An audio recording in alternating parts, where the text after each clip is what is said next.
नमस्कार, मैं हूं जया सिन्हा। दुनिया में सबसे सशक्त सांस्कृतिक पहचान वाले देशों में शामिल है भारत। और जब संस्कृति अपनी कहानी कहती है तो सबसे सशक्त माध्यम होती है कला। कला के इन्हीं रंगों को समेटे हम हाजिर हो जाते हैं हफ्ते दर हफ्ते आपके समक्ष कार्यक्रम रंग तरंग लेके। तो आज रंग तरंग बेहद खास होने वाला है। हमारे साथ होंगे युवा कलाकार, हमारे साथ होंगे अनुभवी कलाकार, हमारे साथ होंगे वो कला साधक जो अपनी पूरा जीवन समर्पित कर देते हैं भारत की कलाओं के संरक्षण के लिए। तो देर कैसे, आइए शुरुआत करते हैं रंग तरंग की। कश्मीर की सूफियाना संगीत परंपराओं से निकलकर आज भारतीय शास्त्रीय संगीत का प्रतीक बन चुका है संतूर। अपनी मधुर ध्वनि और आध्यात्मिक भाव के लिए प्रसिद्ध ये वाद्य यंत्र आज वैश्विक मंच पर धूम मचा रहा है। कैसे कश्मीर की वादियों से निकलकर ये वाद्य यंत्र सदियों पुरानी परंपराओं को आज वैश्विक मंच पर पहुंचा रहा है, इसी की एक झलक देखने को मिली राजधानी दिल्ली में आयोजित तीसरे संतूर दिवस में। तो आइए आपको दिखाते हैं इसकी एक झलक।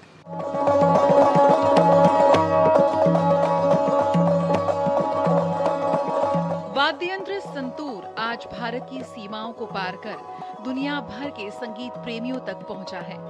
इसी गौरवशाली विरासत का उत्सव मनाने के लिए 22 जून 2026 को नई दिल्ली में तीसरे वर्ल्ड संतूर डे का आयोजन किया गया।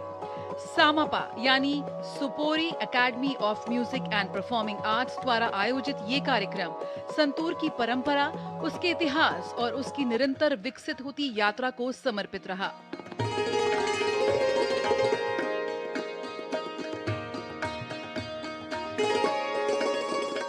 ये आयोजन उस विरासत को सम्मान देने का अवसर बना जिसने संतूर को कश्मीर की वादियों से निकालकर वैश्विक मंचों तक पहुंचाया।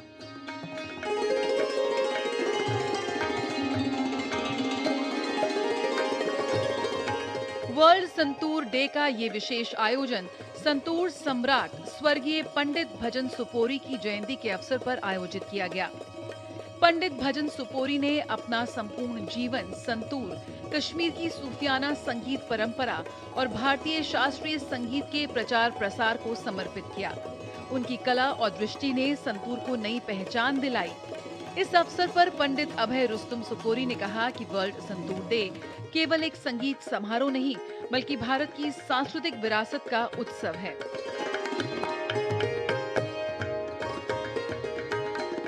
कार्यक्रम में वरिष्ठ और युवा कलाकारों की प्रस्तुतियों ने संतूर की जीवंत परंपरा को मंच पर साकार किया। समारोह की शुरुआत युवा संतूर वादक दिव्यांश श्रीवास्तव के एकल वादन से हुई। उनके साथ तबले पर खुर्रम अली नियाजी और घटम पर वरुण राजशेखरन ने संगत दी।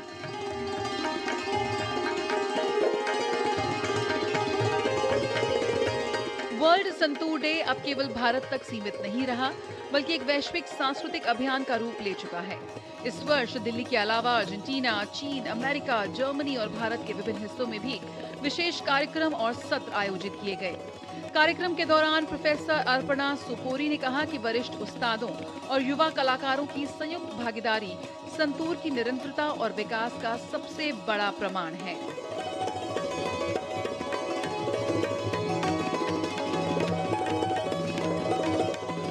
युवा पीढ़ी की बढ़ती भागीदारी ये साबित करती है कि संतूर आज भी उतना ही प्रासंगिक है जितना सदियों पहले था।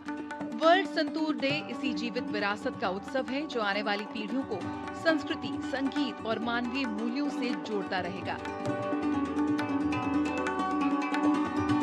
रंग तरंग के लिए गौरव शुक्ला की रिपोर्ट, डीडी न्यूज।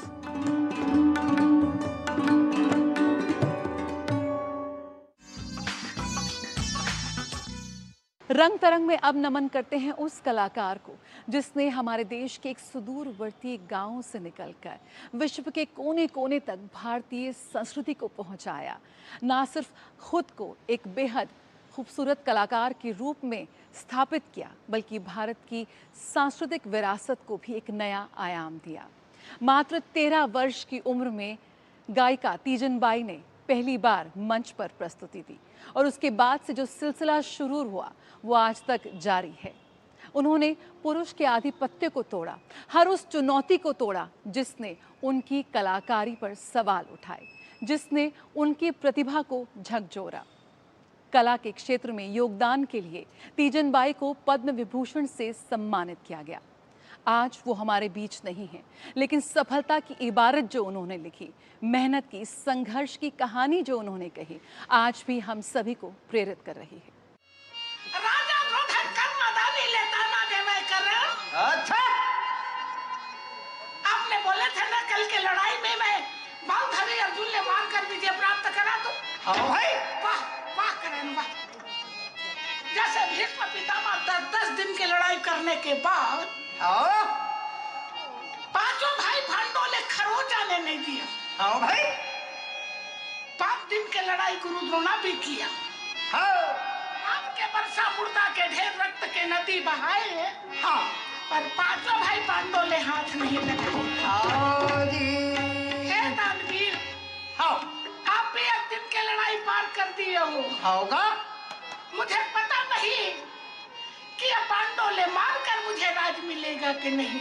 हाँ सुना कर ना घायल होगे भाई।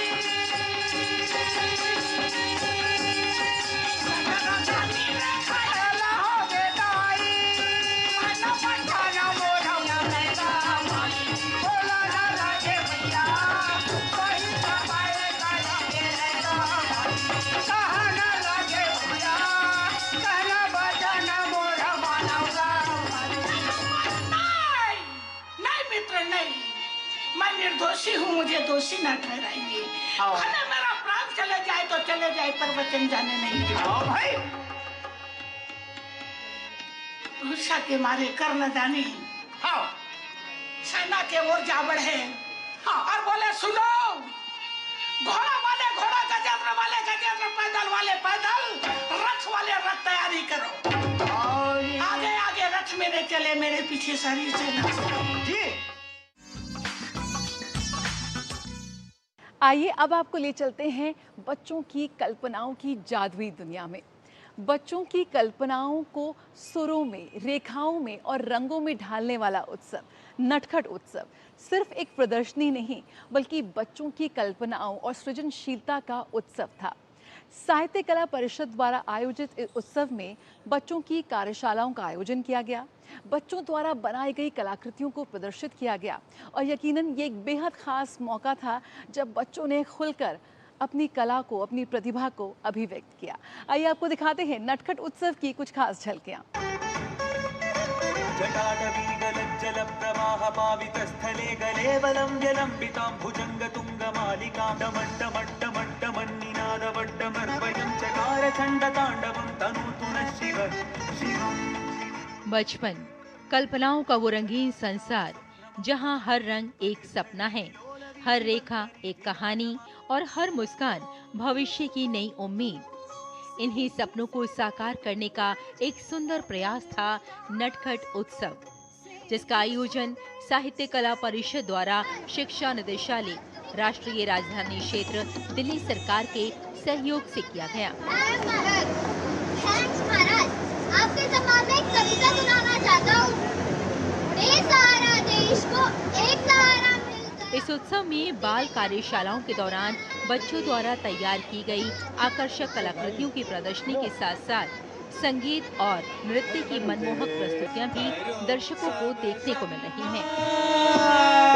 करो सब सम्मान आदर श्रीमान। ये उत्सव केवल प्रतिभा प्रदर्शन का मंच नहीं, बल्कि बच्चों की रचनात्मक सोच, कल्पनाशीलता और आत्मविश्वास का उत्सव है।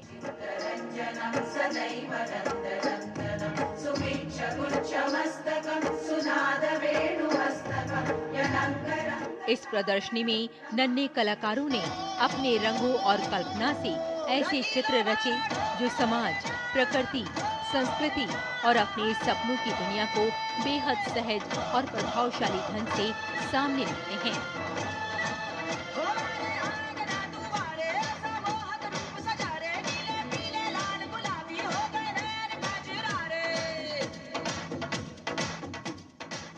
वहीं मंच पर संगीत और नृत्य की प्रस्तुतियां बच्चों के उत्साह, अनुशासन और कला के प्रति समर्पण को जीवंत कर देती हैं।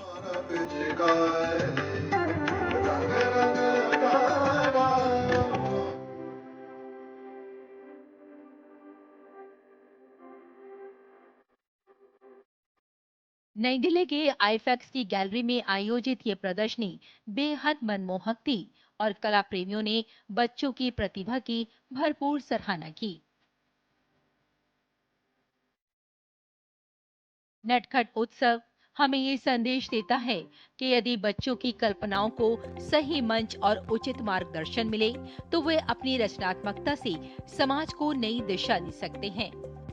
आयोजन के माध्यम से हम चाहते हैं कि बच्चों के अंदर जो भी प्रतिभा है, जो भी बच्चे हमारे साथ जुड़ना चाहते हैं, वो जुड़ें और अपनी प्रतिभा को एक नया आयाम दें।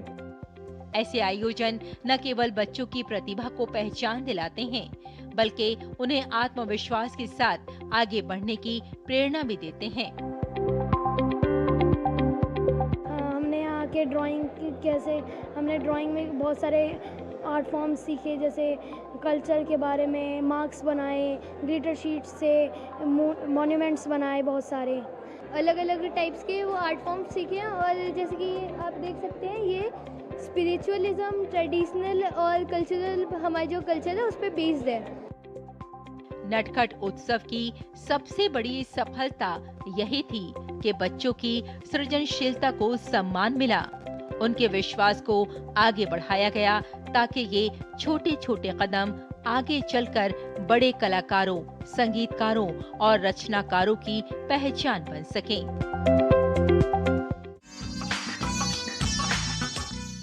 बहुत जल्द हमें रविंद्रनाथ टैगोर के कालजयी संगीत नाटकों के आधुनिक सिनेमाई रूपांतरण को देखने का मौका मिलेगा। जल्द आ रहा है द टैगोर ट्रायोलॉजी। ये कहानियां वैश्विक दुनिया में प्रवास, पहचान और अपनेपन की भावना पर केंद्रित है। अरिंदम डे और मनोजीत सेन ने इन्हें प्रस्तुत किया है। राजधानी दिल्ली में द टैगोर ट्रायोलॉजी की एक झलक और इसके बारे में जानकारी प्रस्तुत की गई। आइए आपको ले चलते हैं। आपसे जानना चाहेंगे कि आज के इस दौर में टैगोर की विरासत को एक बार फिर से पुनर्जीवित करने का क्या मकसद है? देखिए, टैगोर का जो कनेक्टिविटी है, जो था, जो है, this is all over the world. He is very much alive. वो रियलाइव का वही कोई बात नहीं है। He is very much alive. Tagore का फिलॉसफी, टैगोर का आइडियाज़, टैगोर का इंक्लूसिविटी अभी तक जीवित है अमंगस्ट एंटायर यूनिवर्स। बिकॉज उनका जो कनेक्टिविटी है, देखिए आप चाइना में जाइए, टैगोर का कुछ ना कुछ मिल जाएगा। एक रास्ता मिल जाएगा कि एक, आप ऑस्ट्रिया में जाइए, टैगोर का एक पार्क नाम पर एक पार्क मिल जाएगा कि एक स्टैचू मिल जाएगा। आप जापान में जाइए, मिल जाएगा। आप अर्जेंटीना जाइए, लैटिन अमेरिका, उधर तो टैगोर था, बहुत साल था विक्टोरिया कॉम्पो के साथ। आप बर्लिन जाइए, जर्मनी जाइए, मिल जाएगा। तो टैगोर कहाँ नहीं है? तो हम लोग का, दिस इज आवर प्रॉब्लम, हम लोग टैगोर को अभी एक आइकन बना के, बंगाल का आइकन बना के बिठा दिया, बस। अगर फिल्म के बारे में समझना चाहें तो फिल्म दरअसल क्या कहती है, और दूसरी बात, ये जो सोल बाउंड, सोल लॉस्ट और सोल फाउंड है, ये क्या? देखिए, ये तो नाम से ही आप समझ जाएंगे। जो soul is the main thing, soul is the common thing. Soul bound, soul lost and soul found. तो soul is the main thing. Soul, तो सोल क्या होता है? ये सोल है टैगोर का फिलोसफी, ये सोल है टैगोर का म्यूजिक, ये सोल है टैगोर का कनेक्टिविटी, यही सोल है। और हम लोग का तीन पिक्चर का सोल भी सेम है। टैगोर का म्यूजिक, टैगोर का कनेक्टिविटी, टैगोर का philosophy, across generation, across ages. इसका कोई बाउंड्री नहीं है, कोई बाउंड्री नहीं है। फिल्म की कहानी के बारे में अगर समझना चाहें? फिल्म की कहानी वेरी सिंपल है। पहला जो शापोचन जो फिल्म है उसमें एक कपल का डिस्कनेक्ट हो गया था बहुत साल पहले, जब वो छोटा था वो भी। तो they meet again in London में, फिर उसको मुलाकात हुआ 25 साल बाद, and they again reconnected, got reconnected, reconnection हुआ। और उसको जो उसको बीच में जो इमोशंस था थ्रू रविंद्र टैगोर म्यूजिक, तो उसका जो इमोशंस था वो फिर सरफेस में आ गया and using that musical tools. आज के दर्शक के लिहाज से देखें तो ये फिल्म कितना कनेक्ट करती हुई नज़र आएगी।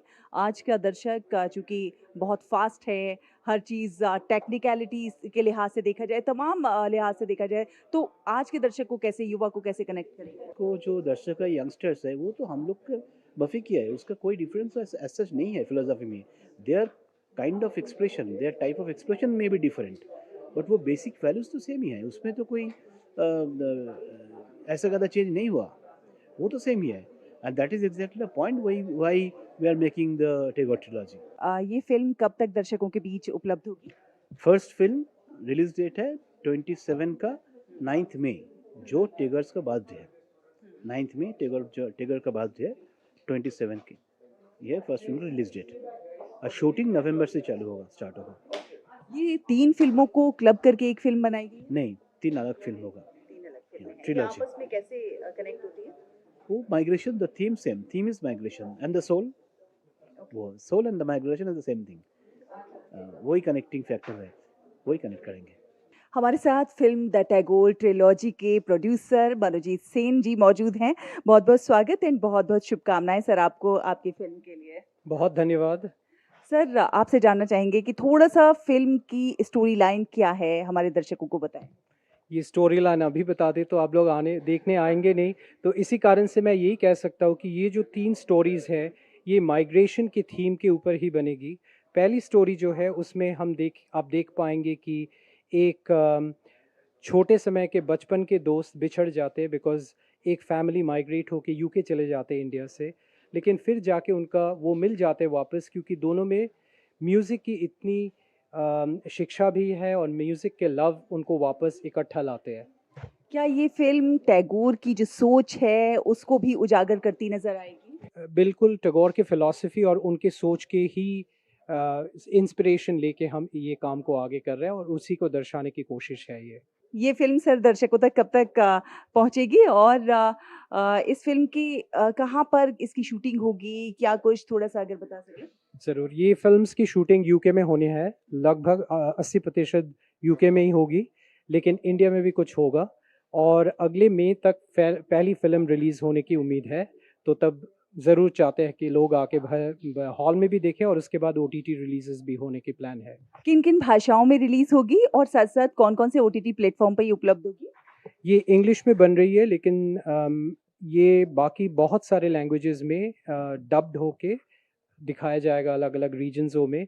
अभी तक हमें बताना मुश्किल है अभी कौन कौन से OTT प्लेटफॉर्म्स पे, लेकिन उम्मीद रखते हैं कि बहुत सारे प्लेटफॉर्म्स पे अवेलेबल हो पाएगी। कितना ज़रूरी है कि आज का जो युवा है वो भी टैगोर के विचारों को समझ सके, जान सके?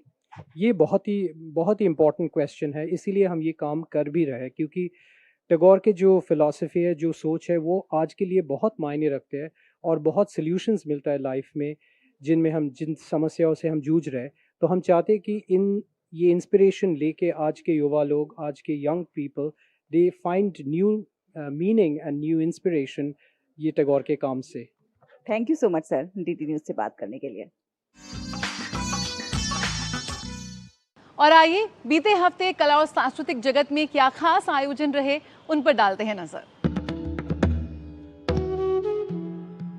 जब सुर साधना बन जाए, संगीत आराधना बन जाए और कलाकार अपनी कला से समय की सीमाओं को लांघ जाए, तब जन्म लेती है एक ऐसी विरासत जो पीढ़ियों तक प्रेरणा का स्रोत बनी रहती है। भारतीय शास्त्रीय संगीत की इसी अमूल्य धरोहर को समर्पित है स्वर प्रेरणा वेदिका। आकाशवाणी दिल्ली द्वारा आयोजित ये विशेष समारोह आकाशवाणी की समृद्ध सांस्कृतिक और संगीतमय विरासत को सहेजने का एक महत्वपूर्ण प्रयास है। ब्रॉडकास्टिंग हाउस परिसर में स्थापित स्वर प्रेरणा वेदिका केवल एक फोटो गैलरी नहीं, बल्कि उन महान संगीत विभूतियों को सादर नमन है जिन्होंने अपने सुरों से भारतीय संगीत को नई ऊंचाइयां प्रदान की और आकाशवाणी के माध्यम से करोड़ों श्रोताओं के हृदय तक अपनी कला पहुंचाई।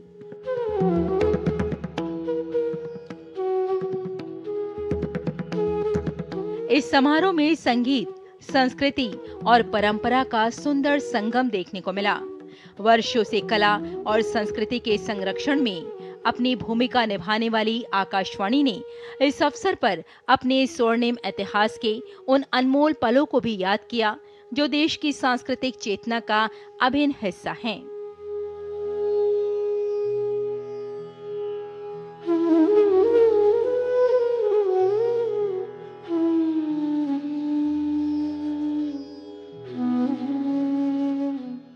इस गरिमामय आयोजन के मुख्य अतिथि थे विश्वविख्यात बांसुरी वादक पद्म विभूषण पंडित हरिप्रसाद चौरसिया।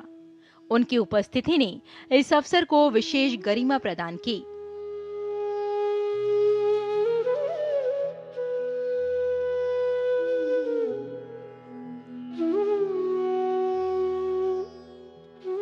पंडित हरिप्रसाद चौरसिया ने अपनी साधना, समर्पण और अनुपम कला से भारतीय शास्त्रीय संगीत को विश्व भर में नई पहचान दिलाई है।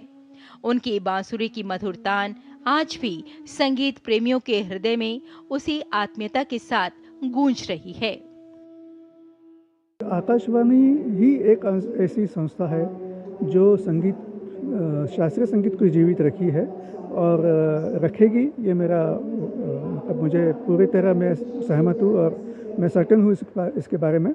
और आकाशवाणी में जो कलाकार अपनी प्रस्तुति दे पाता है, क्योंकि सामने ऑडियंस नहीं रहता है, सिर्फ रिकॉर्डिंग होता है, उसमें भी अपने आप को एक बैक करके एक प्रस्तुति करना बहुत बड़ी चुनौती होती है। इस कार्यक्रम का एक विशेष आकर्षण रहा सुप्रसिद्ध बांसुरी वादक और पंडित हरिप्रसाद चौरसिया के प्रतिष्ठित शिष्य पंडित रूपक कुलकर्णी का मनमोहक वादन। जैसे ही उनकी बांसुरी से सुरों की पहली धुन निकली, पूरा सभागार संगीत की अलौकिक अनुभूति में डूब गया। हर राग, हर स्वर और हर लय ने उपस्थित श्रोताओं को भारतीय शास्त्रीय संगीत की उस गहराई से परिचित कराया जहां शब्द समाप्त हो जाते हैं और केवल भाव शेष रह जाते हैं।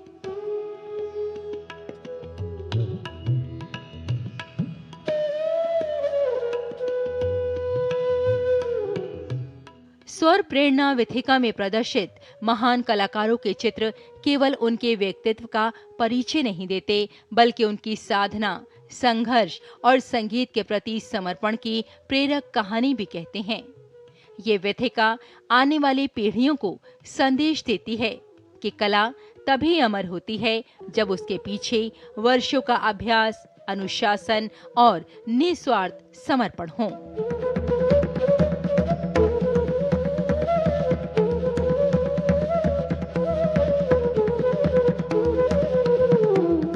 हमारी कोशिश है हम हमारे देश के दिग्गज कलाकारों को स्मरण करते हुए और उनके सम्मान में हमारे भारत रत्न से सम्मानित, पद्म विभूषण से सम्मानित और पद्म भूषण से सम्मानित और आगे भी कलाकारों के और बाकी के क्षेत्रों से जुड़ी हुई विभूतियों की तस्वीर लगाएंगे।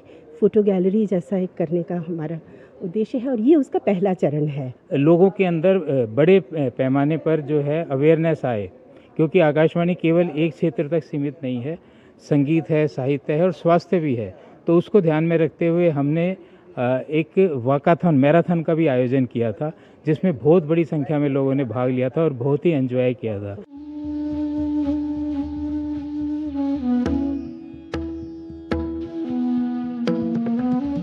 आकाशवाणी ने पिछले 9 दशकों में न केवल संगीत और साहित्य को जन जन तक पहुंचाया है, बल्कि देश की सांस्कृतिक पहचान को भी सशक्त बनाने का महत्वपूर्ण कार्य किया है। स्वर प्रेरणा विथिका उसी गौरवशाली परंपरा का एक नया अध्याय है, जहां अतीत की स्मृतियां, वर्तमान का सम्मान और भविष्य की प्रेरणा तीनों एक साथ दिखाई देती हैं।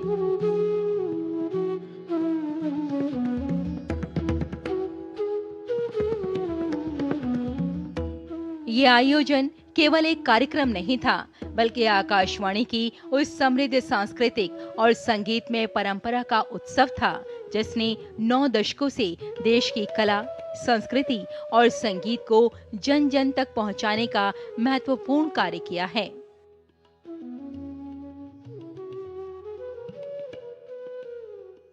आकाशवाणी ने इतना काम किया है कि हमारी कला को दुनिया तक पहुंचाया है, हमारे संगीत को सारी दुनिया को चमकाया है।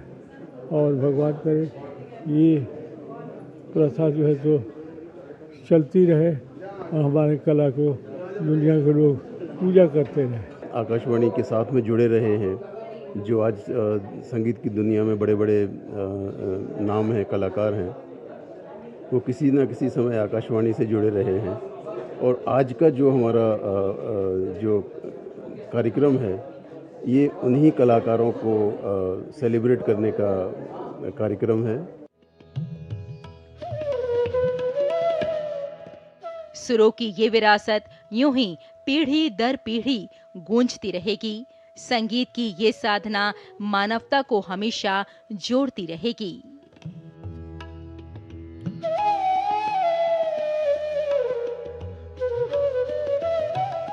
रेशमा की रिपोर्ट, रंग तरंग के लिए डीडी न्यूज।